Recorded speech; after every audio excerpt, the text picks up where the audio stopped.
আসসালামু আলাইকুম রহমতুল্লাহ। আসলে প্রবাসী ভাইদের জন্য আমার প্রবাসী ভাইরা দেখেন, আপনারা প্রবাসী কত কষ্ট করে খানা দানা খান।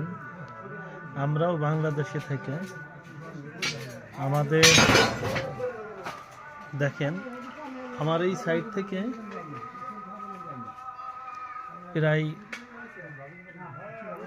অনেক দূরে বাজার, ইফতারি আনতে পারিনি, ইফতারি আনার মতন ব্যবস্থা নাই। এখানে আমি ইফতারি করতেছি, দেখেন খেজুর আর পানি, খেজুর আর পানি। আলহামদুলিল্লাহ, খেজুর আর পানি পাইছিও, এর জন্য লাখ লাখ শুক্রিয়া। তা প্রবাসী ভাইরাও কত কষ্ট করে মরুভূমি চোখের ভিতরে রোজা থাকেন। আপনাদের জন্য